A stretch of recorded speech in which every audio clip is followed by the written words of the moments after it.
I didn't know where you were tonight, boy. Please don't kill him. You hear what you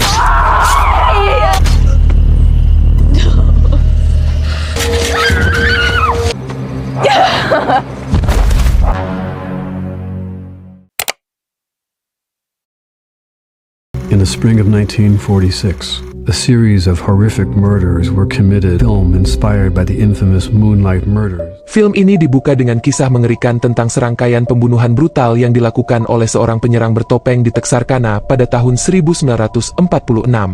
Sang pembunuh mengintai pasangan muda yang mencari privasi di daerah terpencil, di mana teriakan minta tolong mereka tak terjawab. Ia dikenal sebagai serangan hantu, tetapi hingga hari ini, identitasnya tetap menjadi misteri yang menghantui. Pada tahun 1976, sebuah film berjudul Kota yang Takut Akan Matahari Terbenam, yang terinspirasi oleh peristiwa mengerikan ini, dirilis. Setiap Halloween, film ini diputar di Texarkana sebagai penghormatan yang mengerikan bagi warisan kematian dan darah yang abadi. Adegan kemudian beralih ke tahun 2013, di mana kita melihat pasangan muda, Jamie dan Corey, menonton pemutaran film yang sama di bioskop drive-in. Saat momen-momen kekerasan berkelebat di layar, Jamie mulai merasa semakin gelisah. Corey menyadari ketidaknyamanannya, dan menyarankan mereka pergi jika ia mau, yang disetujuinya tanpa ragu. Tak lama kemudian, keduanya berhenti di sebuah taman terpencil, dan mulai membicarakan rencana masa depan mereka, dan perguruan tinggi yang mereka lamar. Satu hal mengarah ke hal lain, dan mereka mulai berciuman dengan penuh gairah di dalam mobil.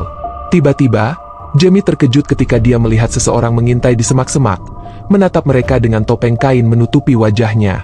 Corey segera mengunci semua pintu mobil, dan mengatakan itu mungkin hanya pengintip, dan bahwa dia tidak akan melakukan apapun. Pria bertopeng itu segera menghilang, tetapi ketika keduanya hendak pergi, Get out of the car. I didn't know where you were tonight, boy. Get down on the fucking ground. pria bertopeng itu menuntut mereka keluar dari mobil, atau dia akan menyakiti gadis itu, dan pasangan itu dengan enggan menurutinya. Pria itu bertanya apakah orang tua mereka tahu di mana mereka berada, dan Corey menjawab ya, sementara Jamie mengungkapkan bahwa orang tuanya telah meninggal.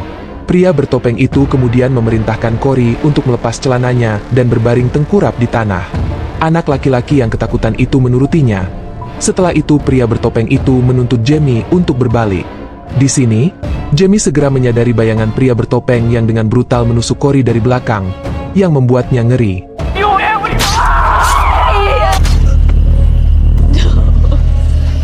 Ia kemudian berbalik, hanya untuk mendapati pemandangan mengejutkan pacarnya terbaring tak bergerak dan tewas. Si pembunuh berteriak padanya, sehingga Jamie berlari ke hutan dalam upaya putus asa untuk menyelamatkan diri. Namun, si psikopat akhirnya berhasil menyusulnya, dan berkata, This is for Mary. Make them remember. Psikopat itu melepaskannya dan adegan kemudian kembali ke bioskop drive-in, di mana penonton tetap asik menonton film, tidak menyadari kengerian yang terjadi di dekatnya. Beberapa saat kemudian, Jamie yang terguncang dan berlumuran darah muncul dari hutan, perlahan dia ambruk di hadapan penonton, sehingga kerumunan yang panik segera menelepon 911. Keesokan paginya, Jamie terbaring di ranjang rumah sakit ketika serif setempat datang untuk mengambil keterangannya ditemani oleh Deputi Foster dan Tillman.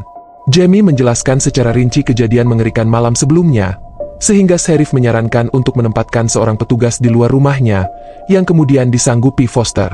Serif juga meminta Jamie untuk tidak berbicara kepada pers untuk saat ini, karena dapat menyebabkan kepanikan yang meluas di antara warga kota. Kemudian di rumah, Jamie dan neneknya menonton TV, di mana berita tentang kejadian malam sebelumnya sudah tersebar di seluruh saluran. Setelah menangis di bak mandi beberapa saat, Jamie mulai mencari informasi daring tentang Mary, dan menemukan bahwa Mary adalah korban pertama serangan hantu. Adegan kemudian beralih ke beberapa hari kemudian, di mana seorang wanita terlihat tiba di bandara untuk bertemu pacarnya yang seorang tentara. Keduanya tampak bersemangat untuk bertemu kembali dan segera menuju ke motel untuk bercinta. Setelah itu, pria itu keluar untuk mengambil camilan dari mesin penjual otomatis, sementara wanita itu menyiapkan cincin untuk mengejutkannya saat ia kembali. Tepat saat itu, ia mendengar suara-suara di luar jendela, dan tiba-tiba, wanita yang panik itu langsung mengunci diri di kamar mandi saat si pembunuh dengan kasar mencoba masuk. Putus asa, Ia memecahkan jendela kamar mandi dan melompat keluar, mematahkan kakinya. Wanita itu memaksakan diri untuk bergerak dan berjalan menuju mobilnya, berteriak dan menangis minta tolong. Ia mencoba menyalakan mobilnya, tetapi sebelum berhasil, si pembunuh tanpa ampun menusuk wanita malang itu beberapa kali hingga akhirnya ia jatuh tak bernyawa.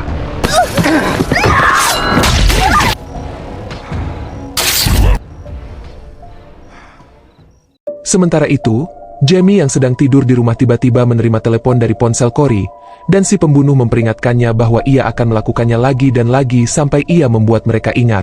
Merasa paranoid, Jamie segera memberitahu Deputi Foster tentang hal ini, dan bersikeras bahwa jika si pembunuh ingin mengirim pesan, ia harus berbicara dengan seorang reporter. Namun Foster meyakinkannya bahwa itu tidak perlu, dan bahwa ia akan secara pribadi memastikan hal itu diselidiki. Jamie tidak yakin mengapa si pembunuh merasa mereka pantas menerima ini, jadi Foster secara samar mengungkapkan bahwa setiap orang di Texarkana memiliki semacam darah di tangan mereka. Keesokan paginya, penduduk kota mengetahui kematian tentara dan pacarnya. Jasad mereka ditemukan dengan mutilasi parah hingga tak dapat dikenali. Dengan pembunuhan terus-menerus yang menyasar para kekasih, polisi khawatir serangan hantu ini kembali beraksi. Maka, warga kota yang panik berkumpul untuk rapat darurat guna membahas situasi yang mengerikan ini. Banyak warga menduga pembunuhan tersebut terkait dengan pemutaran film tahunan, The Town That Dreaded Soundon. Mereka mendesak pihak berwenang untuk menghentikan pemutaran film tersebut dan mencegah pembunuhan lebih lanjut. Terjebak di antara fakta dan spekulasi, Jamie memutuskan untuk mengungkap kebenaran sendiri dan menuju ke arsip balai kota. Di sana, ia bertemu dengan seorang karyawan muda dan meminta dokumen-dokumen yang berasal dari tahun 1940-an dan 1950-an. Pria itu mengungkapkan bahwa semua barang lama ada di penjara di lantai atas dan kemudian membawanya ke sana. Ketika pria itu bertanya mengapa Jamie membutuhkan ini, Jamie menjawab bahwa ia rasa mereka tidak akan menemukan pelaku serangan hantu yang sekarang, kecuali mereka menemukan siapa dia saat itu.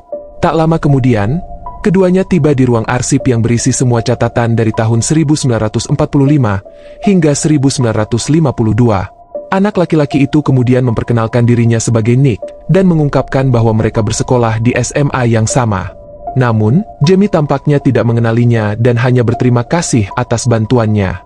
Setelah ia pergi, Jamie memeriksa dokumen-dokumen itu, dan dengan saksama mempelajari setiap detail dengan harapan menemukan hubungan antara pembunuh yang telah puluhan tahun itu dan pembunuh yang sekarang.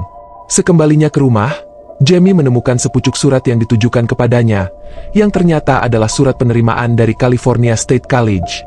Namun, ia hampir tidak memperhatikannya, dan membuka laptopnya untuk melanjutkan penyelidikan. Tak lama kemudian, Jamie menerima email yang mengejutkan dari si pembunuh, yang mengejek bahwa mereka tidak dapat menangkapnya 66 tahun yang lalu dan tidak akan pernah. Ia mengaku bahwa ia datang dan pergi sesuka hatinya, membunuh sesuka hatinya, dan tidak ada yang bisa menghentikannya. Merasa ngeri, Jamie segera bergegas ke kantor polisi untuk memberitahu petugas. Tillman menepisnya, mengklaim bahwa itu mungkin email iseng, tetapi penyelidik utama bersikeras bahwa mereka masih perlu menyelidikinya, dan mendesak Jamie untuk membagikan apapun yang ia ketahui. Di sini, Jamie mengungkapkan bahwa ia telah meneliti berkas-berkas lama, dan menemukan seorang pria bernama Benjamin Sewell, yang diakini banyak orang sebagai pelaku serangan hantu. Ternyata Sewell ditangkap karena pencurian mobil, dan dipenjara selama 30 tahun, di mana pembunuhan akhirnya berhenti. Benjamin meninggal musim panas lalu, saat menjalani perawatan intensif di sebuah rumah sakit di Fort Worth.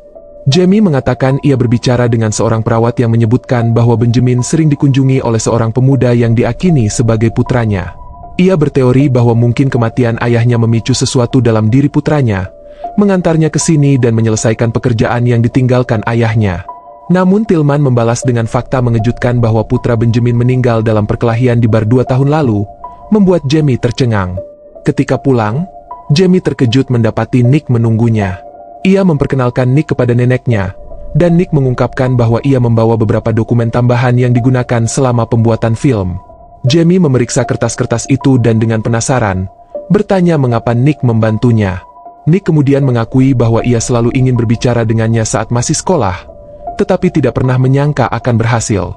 Ia menyebutkan bahwa ada acara doa malam ini di sekolah mereka untuk para korban baru-baru ini, dan mengundang Jamie untuk hadir. Sore harinya, keduanya tiba di sekolah mereka, di mana kerumunan orang berkumpul dengan lilin untuk memberikan penghormatan terakhir kepada para korban. Mata Jamie tertuju pada foto Corey, dan luapan air mata serta rasa bersalah menerpanya. Dan tiba-tiba,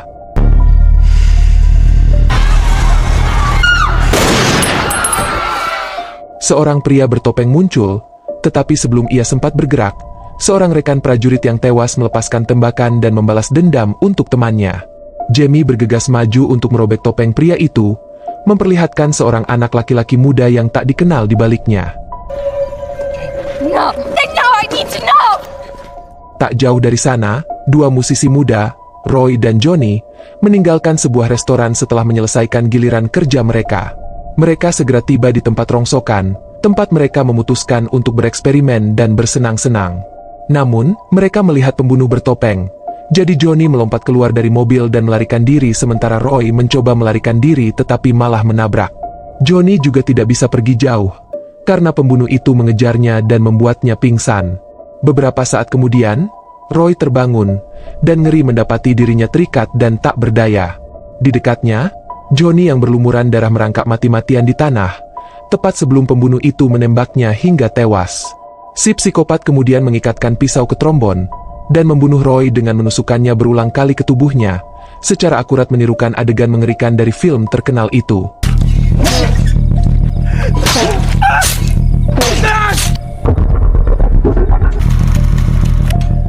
Keesokan paginya, Jamie berbicara dengan Deputi Foster, dan bertanya tentang anak laki-laki yang ditembak malam sebelumnya. Ia menjelaskan bahwa remaja itu berpakaian seperti pembunuh bertopeng, dan sengaja mencoba ditembak, yang berarti ia bukanlah pembunuh yang sebenarnya. Lebih buruk lagi, Foster menambah kesedihannya dengan mengungkapkan bahwa 2 nyawa lagi telah direnggut oleh psikopat tadi malam. Berita itu sangat memukul Jamie, karena itu berarti si pembunuh masih berkeliaran. Adegan kemudian beralih ke beberapa hari kemudian, ketika Nick bertemu Jamie, dan memberitahu Jamie bahwa ia telah menemukan seorang pria bernama Charles, yang mendiang ayahnya menyutradarai film terkenal itu. Karena Charles masih tinggal di kota ini, keduanya memutuskan untuk mengunjunginya dengan harapan menemukan beberapa petunjuk. Di tempat lain, Deputi Tillman tiba di sebuah bar lokal, di mana ia memulai percakapan dengan seorang wanita, dan memutuskan untuk membawanya pulang. Kemudian, mereka bersenang-senang di tempatnya, tetapi kesenangan itu terhenti ketika seseorang tiba-tiba menembak mata Tillman. Ternyata itu tak lain adalah pembunuh bertopeng, sehingga wanita malang itu berteriak ketakutan saat ia berlari keluar rumah dan dikejar. Ia berlari ke sebuah lapangan luas, di mana si pembunuh akhirnya kehilangan jejaknya. Namun beberapa saat kemudian, ia menemukan orang-orangan sawah yang berpakaian seperti pembunuh bertopeng, membuatnya berteriak. Ini membocorkan lokasinya, dan orang gila itu dengan brutal membacoknya hingga tewas. Keesokan paginya, seorang penduduk setempat menemukan tubuh tak bernyawanya tergantung seperti orang-orangan sawah, yang membuatnya dicekam ketakutan.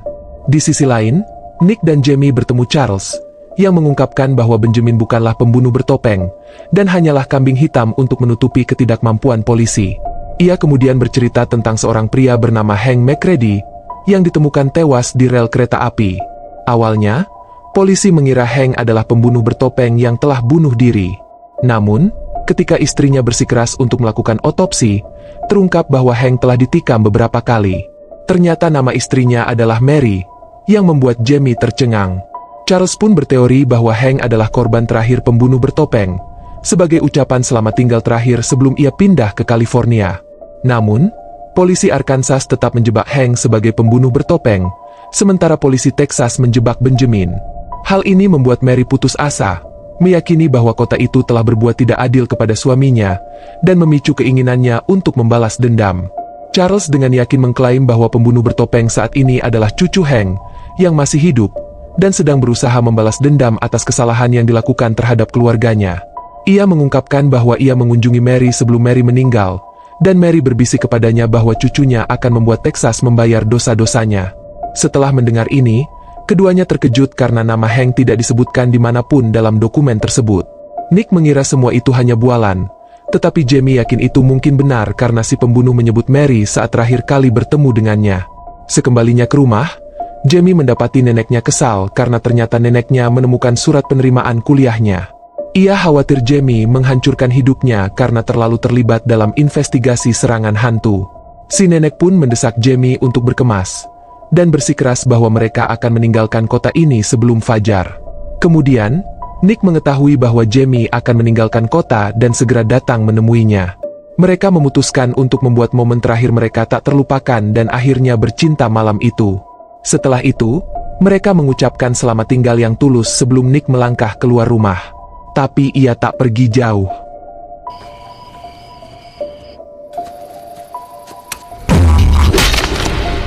Tak lama kemudian, Jamie dan neneknya hendak pergi ketika mereka bertemu Foster lagi.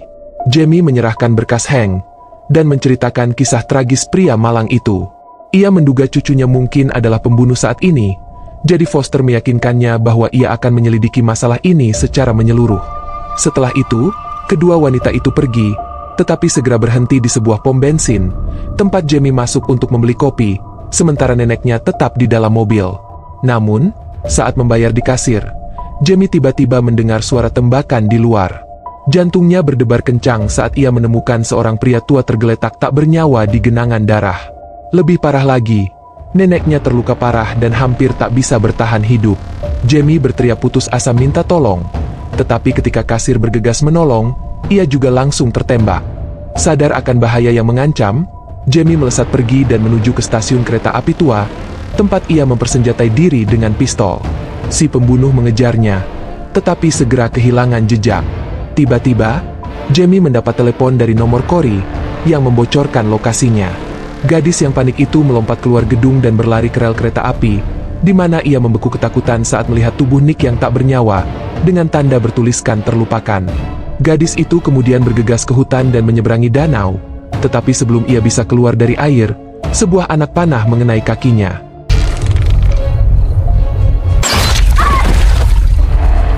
Meskipun kesakitan, ia terus maju, tetapi disinilah ia mengetahui bahwa ada pembunuh kedua, yang kemudian menancapkan anak panah di dadanya. Hal ini membuat gadis malang itu tak berdaya, dan saat ia jatuh ke tanah, kedua pembunuh itu mendekatinya. Ketika salah satu dari mereka mendekatinya, Jamie melepas topengnya, dan ternyata itu adalah Deputi Foster. Pembunuh kedua juga melepas topengnya, dan Jamie tak percaya ketika melihat Corey, yang tampaknya memalsukan kematiannya sendiri. Karena putus asa mencari jawaban, Jamie bertanya siapa di antara mereka yang merupakan cucu Hank, dan Foster membenarkannya. Ia mengungkapkan rasa terima kasihnya, mengatakan bahwa berkat dirinya lah kakeknya akhirnya akan dikenang. Dengan berlinang air mata, Jamie bertanya kepada Corey mengapa ia melakukannya, yang ditanggapinya bahwa ia ingin menjadi bagian dari sesuatu yang istimewa, dan dikenang sebagai pembunuh bertopeng. Saat ia menyampaikan pidato megah yang menyatakan bahwa ia bertanggung jawab atas kembalinya serangan hantu, Foster merasa kesal dan, secara mengejutkan, menembaknya hingga mati. Setelah itu, Foster menjepit Jamie, dan dengan dingin mengungkapkan rencananya untuk menjebak Jamie dan Corey. Ia akan menuduh mereka begitu terobsesi dengan pembunuh bertopeng sehingga Corey memalsukan kematiannya, dan Jamie membunuh neneknya sendiri. Namun sebelum deputi gila itu dapat menghabisinya. Saat ia jatuh ke tanah, gadis itu melepaskan satu tembakan mematikan terakhir, yang akhirnya mengakhiri mimpi buruk kota itu. Beberapa waktu kemudian, Jamie bercerita tentang Texarkana, sebuah kota yang memiliki dua hal, termasuk dua sheriff, dua wali kota, dan bahkan dua pembunuh gila. Karena jasad Foster tidak pernah ditemukan, orang-orang memiliki pendapat berbeda tentang apa yang sebenarnya terjadi padanya. Sebuah penyelidikan dilakukan untuk mengetahui bagaimana Corey dan Foster bertemu, tetapi ternyata mereka tidak memiliki kesamaan apapun, kecuali kegelapan dalam jiwa mereka. Adapun Jamie, ia memenuhi janjinya kepada neneknya, memulai babak baru dengan kuliah di California. Namun, ia tahu bahwa seperti kematian pada tahun 1946, dan juga pada tahun 2013, bisa saja kembali lagi.